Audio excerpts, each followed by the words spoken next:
jangan hanya berdagang ke Slovakia. Untungnya kecil, Pak.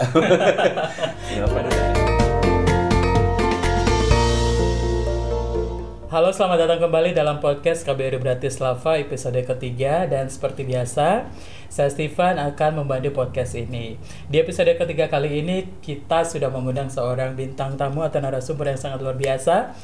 Tidak kalah luar biasanya dari narasumber kita yang pertama dan kedua. Beliau adalah Duta Besar Republik Indonesia untuk Slovakia, Bapak Duta Besar Pribadi Setiono. Langsung saja kita kenalan sama beliau. Selamat siang Pak Dubes. Selamat siang. Apa kabar Pak? Baik Pak Stefan. Terima kasih Pak Dubes sudah meluangkan waktunya. Nah, Bapak dan Ibu sekalian, hari ini kita akan bicara mengenai peringatan 17 Agustus di Slovakia. Tapi sebelum kita bicara mengenai peringatan 17-an, saya ingin kita kenalan dulu nih sama Pak Dubes. Pak Dubes, sudah berapa lama Bapak di Slovakia, Pak? Saya datang bulan Desember tanggal 9 seingat saya tahun 2021. Tapi saya memberikan surat tauliyahnya tanggal 19 Januari ke Presiden Zuzana Chaputova.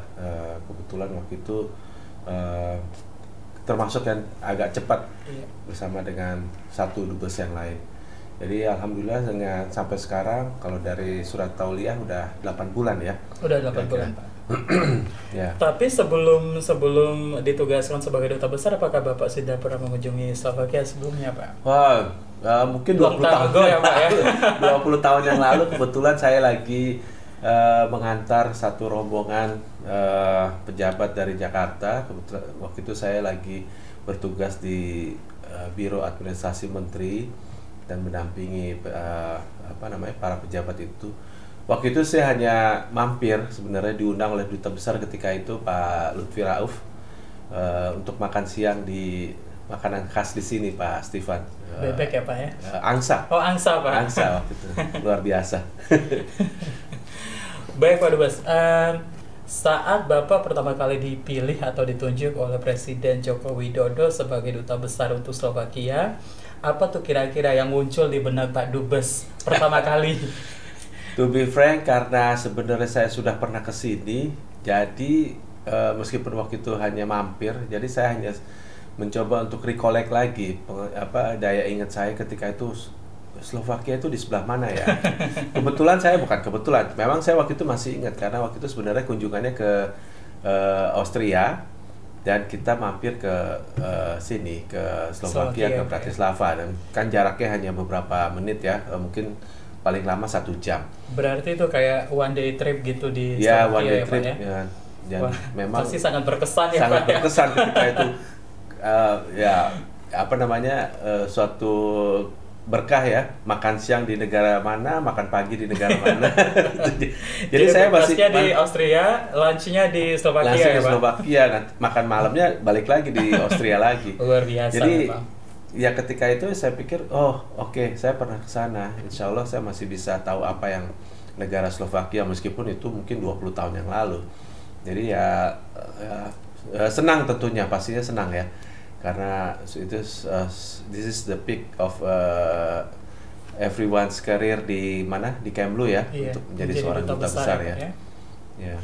Waktu itu harapan Bapak apa Pak ketika ditunjuk sebagai duta besar? To be frank, terus terang aja, saya belajar dulu tentang Slovakia, potensi apa yang bisa kita gali, dan juga bagaimana dengan hubungan diplomatik antara Indonesia dengan Slovakia. Meskipun itu juga intinya akan menjadi modal saya untuk fit and proper kan ketika itu untuk di DPR. Ya tetap saya harus belajar, dan ada beberapa hal yang mungkin bisa saya kerjakan selama saya bertugas di Slovakia ini. Oke. Jadi kira-kira apa yang menjadi fokus Pak Duta Besar selama penugasan Bapak nanti beberapa tahun ke depan, Pak? Intinya sebenarnya hanya menjalankan apa yang disampaikan oleh Presiden ketika itu, bahwa diplomasi Indonesia, politik luar negeri Indonesia 80% adalah masalah ekonomi. Jadi kebetulan sekali memang hubungan politik antara Indonesia dengan Slovakia selama ini berjalan dengan sangat baik, sangat lancar. dan memang ada unsur-unsur di mana ekonomi harus kita tingkatkan. Ketika saya juga baru mau fit and proper, ketika saya sudah belajar dan juga ketika saya sudah sampai di sini, ternyata memang benar bahwa 80% itu harus masalah ekonomi. Gitu. Jadi emang kita harus meningkatkan bagaimana hubungan ekonomi antara Indonesia dengan Slovakia bisa saling menguntungkan, terutama khususnya buat Indonesia. Jadi diplomasi ekonomi merupakan salah satu hal yang paling Bapak fokuskan ya untuk kegiatan diplomasi KBRI Bratislava. Bagaimana dengan kegiatan promosi sendiri Pak? Misalnya kegiatan promosi budaya atau pariwisata? Tentunya itu suatu komplementer ya. Artinya kita bisa membungkusnya budaya dengan ekonomi dengan budaya. Betul. Jadi harus tetap berjalan dengan beriringan. Demikian juga dengan hubungan politik. Iya. Misalnya saja kita perlu penjajakan dengan pihak Slovakia untuk pihak bidang politik. Bisa kita misalnya sajikan makanan Indonesia dulu atau apa gitu. Tapi kan semuanya berjalan seiring dengan keperluan. Demikian juga masalah dalam hal masalah perlindungan warga negara misalnya, itu juga harus saling beriring. Namun fokusnya tetapnya pasti ke ekonomi gitu. Karena itu sudah menjadi arahan presiden ya Pak ya. Ya, dan juga memang kenyataan di dalam setelah saya belajar harus ekonomi, kebanyakan tentang ekonomi. Apalagi negara ini kan salah satu negara di bidang teknologi bagus, pertanian juga bagus, dan juga anggota EU. Banyak keunggulan yang bisa kita manfaatkan dan harus kita manfaatkan. Apalagi secara geografis letaknya di tengah-tengah benua Eropa ya Pak ya. Nah itu salah satu yang menjadi harapan saya ya. Slovakia itu ibarat titik nolnya Eropa itu ada di sini. Betul. Jadi memang harus dimanfaatkan dalam hal misalnya distribusi produk Indonesia. Iya. Kalau misalnya kita dari utara ke selatan itu jauh, atau kita dari selatan ke utara itu jauh. Tapi kalau kita sudah di tengah-tengah akan dengan mudah, apalagi gampang, infrastruktur di Eropa ini kan semuanya udah bagus ya. Jadi kalau menurut saya jangan hanya berdagang ke Slovakia. Untungnya kecil Pak. Ya, penduduknya cuma 5,4 juta kan jumlahnya. Jadi kalau mau di sini menjadi hub. Betul. Hub untuk negara-negara Eropa yang lain. Jadi ya itulah salah satu upaya yang harus kita lakukan. Oke Pak Dubes, sekarang kita beralih ya Pak ya. Kita akan bicara mengenai peringatan 17 Agustus di Slovakia. Di KBRI Bratislava sendiri apakah ada kegiatan-kegiatan yang dilakukan oleh KBRI sendiri untuk menyongsong 17-an Pak? Misalnya lomba atau apa gitu? Kita selalu mengadakan dimanapun ya, di semua perwakilan. Tentunya kita mengadakan lomba-lomba olahraga, lomba-lomba anak, kemudian juga hal-hal lain yang melibatkan masyarakat. Misalnya kita bisa melakukan kunjungan ke masyarakat Indonesia yang menemukan perhatian. Kita juga misalnya melakukan hal-hal yang kalau mungkin tidak waktunya pandemi, kita bisa melakukan misalnya donor darah misalnya bersama. Cuman karena ini kan masih pandemi ya, kita kan masih harus memperhatikan hal seperti itu. Tapi banyak kegiatan yang kita lakukan. Olahraga kita lakukan seperti badminton, bowling, kemudian mainan tradisional, karena saya berpartisipasi juga waktu itu. Iya, dan kalah ya. Alhamdulillah kalah Pak. Ya kayak galasin ya, atau Galasin ya, banyak sekali. Udah banyak yang nggak kenal ya, terutama anak zaman sekarang. Kemudian juga engklek tuh juga kita mainin, bahkan ya domino, meskipun saya juga kalah. Tapi saya juga berpartisipasi karena udah lupa. Tapi yang penting dari semua itu adalah kita bantu untuk mempromosikan permainan-permainan tradisional Indonesia di Slovakia ya Pak. Karena memang ada lokal juga jenis kita. Ya udah, kenapa nggak kita? Apalagi masyarakat Indonesia di sini itu sangat dinamis, dalam arti dari berbagai kalangan. Terus mereka juga kebanyakan udah punya anak gitu, sehingga harus diperkenalkan keindonesiaan Indonesia lah di sini. Jangan hanya budaya Barat aja atau budaya setempat yang kita, tapi harus budaya Indonesia.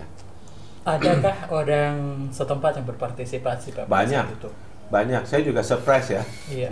Kalau di datanya Pak Steven mungkin orang Indonesia ini cuma berapa gitu, tapi ternyata yang nikah dengan, terutama yang nikah dengan orang lokal ya, Iya. dengan orang sini ya, Lumayan itu banyak ya Pak ya.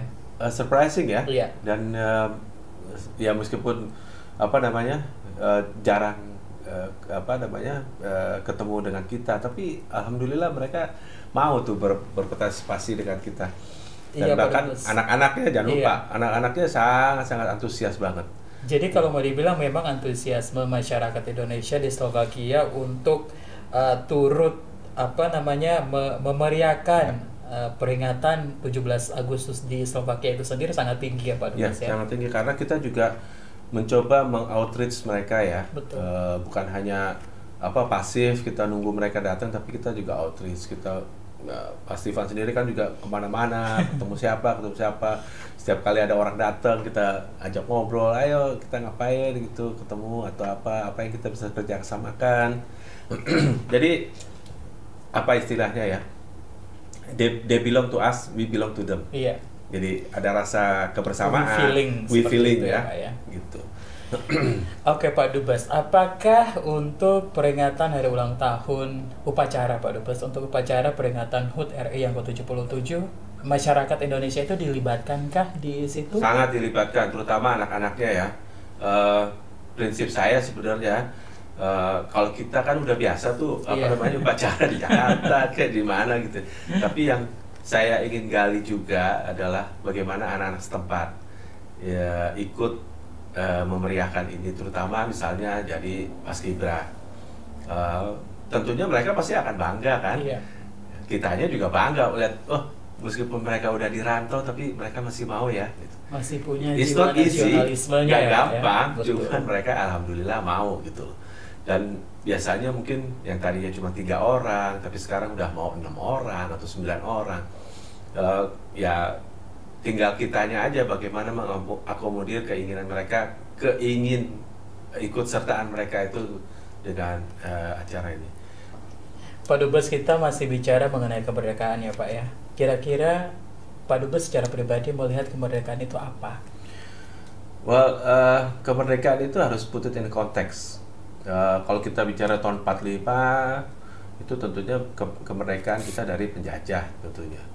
Kalau mungkin tahun-tahun zamannya reformasi adalah kemerdekaan kita berpendapat, kemerdekaan kita untuk berkumpul dari sesuatu yang seharusnya menjadi bagian dari hakiki manusia as a individu ya.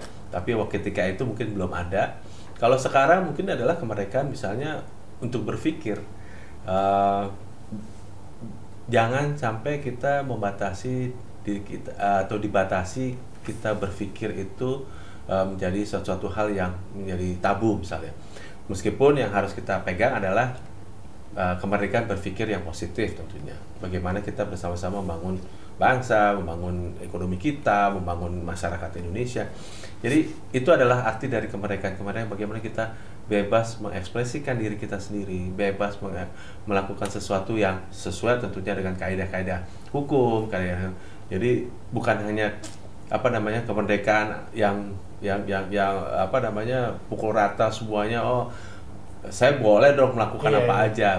It's not, tapi harus ada sesuai dengan rambu-rambunya dan kaidah-kaidah ya Pak ya. Dan saya pikir Indonesia, meskipun mungkin sebagian orang mengatakan kita mengalami penurunan demokratisasi atau apa, saya yakin ini jauh lebih baik daripada ketika kita dulu ya.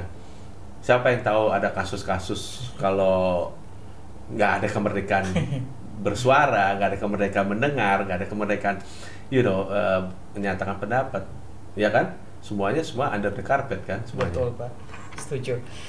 Oke Pak, satu pertanyaan terakhir buat Pak Dubes.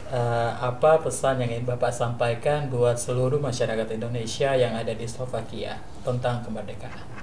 Tentunya adalah bagaimana kita memaknai kemerdekaan itu sendiri. Tadi seperti yang pertanyaannya Pak Steven, ya, bagaimana kita bisa memanfaatkan, memaknai kemerdekaan itu di dalam satu lingkungan yang di negara seperti ini. Kita ingat bahwa negara ini juga mungkin justru Indonesia lebih lama mengalami kemerdekaan quote-unquote ya, daripada negara ini yang baru berumur 30 tahun.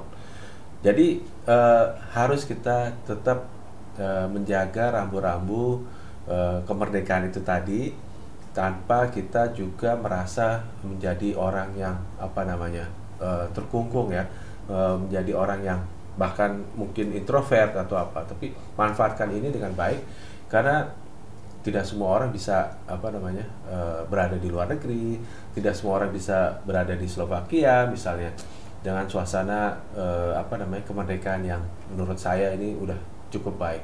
Ingat bahwa Slovakia itu juga bagian dari Uni Eropa, di mana yang sangat terkenal dengan kemerdekaannya atau kebebasannya. Tapi yang tentunya tata krama Indonesia, rambu-rambu hukum maupun hal-hal yang positif itu juga tetap harus kita jaga. Junjung tinggi ya, Pak. Jangan sampai kita lupa lupa diri sendiri bahwa darah kita tuh masih ada darah merah putihnya, gitu loh. Jangan sampai kita menjadi orang lain atau menjadi orang yang di luar peraturan atau apa gitu ya. Siap, Pak Dubes. Teman-teman, itulah obrolan saya dengan Bapak Duta Besar Republik Indonesia untuk Slovakia. Semoga obrolan kita tadi bermanfaat dan dapat menambah wawasan untuk teman-teman semuanya.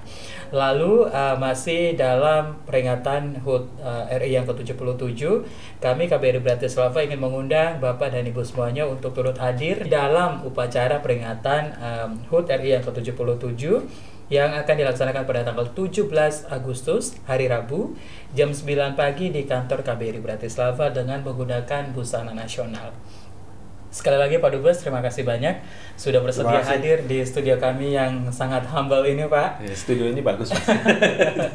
Kami nantikan kedatangan Pak Dubes untuk episode-episode berikutnya. Terima kasih Pak Stefan, thank you. Terima Salam kasih, sehat Pak. semua.